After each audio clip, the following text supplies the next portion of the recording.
আসসালামু আলাইকুম বন্ধুরা, সবাই কেমন আছো? আশা করি সবাই ভালো আছো। আজকে আমি কলমি শাক ভাজা নিয়ে এসেছি। তার জন্য আমার কী কী লাগছে আপনারা বন্ধুত্ব হয়ে থাকুন, সব বলে দেবো। দেখুন, আমি এখানে কলমি শাক কেটে নিয়েছি, ভালো করে ধুয়ে পরিষ্কার করে নিচ্ছি। একদম জলটা আমার পরিষ্কার পরিচ্ছন্নতা আমার পছন্দ, তো ভালো করে আমি পরিষ্কার করে নিচ্ছি, ভালো করে ধুয়ে নিচ্ছি। আপনারা সেটাও দেখতে পাচ্ছেন। আর যেহেতু এটা কলমি শাকের ব্যাপার, তো ভালো করে পরিষ্কার করতেই হবে। দেখুন, আমি কল চালিয়ে চালিয়ে শুদ্ধ আমি শাকটা ধুয়ে যাচ্ছি, পরিষ্কার পরিচ্ছন্নতা হয়ে গেছে। এবারে আমি এখানে সরষে অয়েল নিয়েছিলাম, আলুটা আমি একে একে ফ্রাই করে নেব সুন্দরভাবে। দেখুন, আমার আলুটা ফ্রাই হচ্ছে, বেশি না, নর্মাল ফ্রাই করবো, ডিপ ফ্রাই আমার হবে না, নর্মাল ফ্রাই। দেখুন, নর্মাল ফ্রাই হয়ে গিয়েছে, তো আমি একে একে সব তুলে নেব ভালোভাবে। নর্মাল ফ্রাই হয়ে গেছে। খুবই একটা ইজি রেসিপি, আপনারা চাইলে অবশ্যই বাড়িতে বানাতে পারবেন।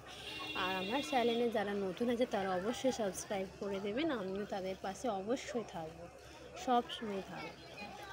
তো আলুটা আমি দেখুন ধীরে ধীরে করে তুলে নিচ্ছি সব একে একে। তো আমার আলু তোলা হয়ে গেছে, আমি এখানটায় পেঁয়াজ দিয়ে দেবো। এই দেখুন, পেঁয়াজ আর দুটো লাল লঙ্কা নিয়েছি, অনিয়ন ফ্রাই। তো আমিও পেঁয়াজটাও নর্মালি ফ্রাই করব, ডিপ ফ্রাই করব না।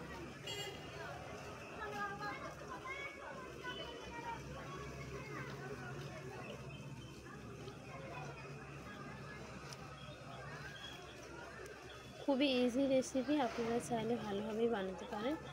দেখুন, আমার নর্মালি ফ্রাই হয়ে গেছিলো পেঁয়াজ, তো আমি একে একে এখানে শাকগুলো দিয়ে দেবো সুন্দরভাবে। তো দেখুন, আমার নর্মালি ফ্রাই হয়ে গেছে পেঁয়াজটা, তো আমি এখানটায় শাক দিয়ে দেবো।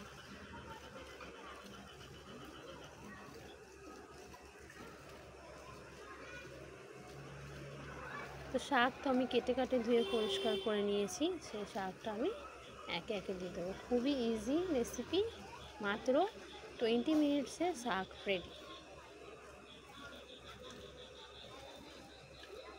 20 থেকে 25 মিনিট, অনেকে যারা আবার আলুটা গলানোর জন্য অনেকে আবার 30 মিনিটও লাগায়, তো আমার তো 20 থেকে 25 মিনিটে আমার শাক ভাজা রেডি।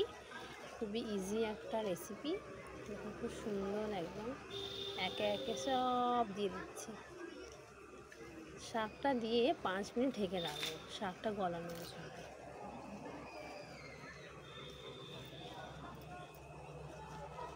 আমি পরিষ্কারভাবে শাকটা রেখেছি ধুয়ে, শাক দিয়ে দিলাম সব।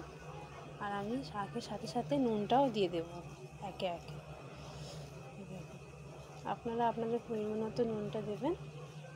আমি আমার মতো নুন দিয়েছি। আমি এখানটায় 3 আঁটি শাক নিয়েছিলাম, আপনারা চাইলে 4 আঁটিও বানাতে পারেন, 5 আঁটিও বানাতে পারেন, 6 আঁটিও বানাতে পারেন। আমি 3 আঁটি নিয়েছিলাম।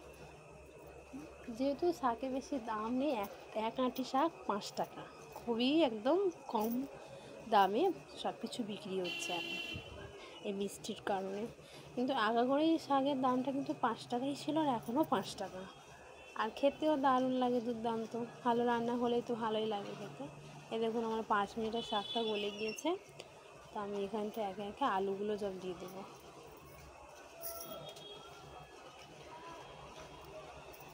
শাক গলে গিয়েছে, তো আমি এখানে আলু ভাজাটা রেখেছিলাম, এই আলু ভাজাটা আমি সব দিয়ে দিচ্ছি। আপনারা কমেন্টে জানাবেন এটা খুব সহজ পদ্ধতি রান্না কি না। খুবই ইজি রান্না, একটা বাচ্চা মেয়েকে দিলেও সেও রান্না করে দিয়ে দেবে, খুবই ইজি। যারা যারা রান্না করতে পারে না, যারা নতুন একদম রান্না করছে, রান্না শিখছে, তাদের জন্য এই রেসিপিটি। আশা করি আমার এই ভিডিওটা সবাইকে ভালো লাগবে। আমাকে লাইক, শেয়ার, সাবস্ক্রাইব, আমার চ্যানেলে যারা নতুন আছে তাদেরকে আমি সবাইকে ধন্যবাদ জানাচ্ছি। আমার ভিডিওটা অবশ্যই শেয়ার করবেন, আমাকে লাইক সাবস্ক্রাইব অবশ্যই দেবেন।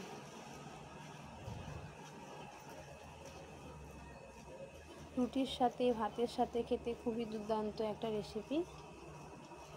আর শাক তো খুবই ভালোই জিনিস, একটা উপকারী, খুব ভালোই রেসিপি। আশা করি সবাইকে আমার এই ভিডিও ভালো লাগবে।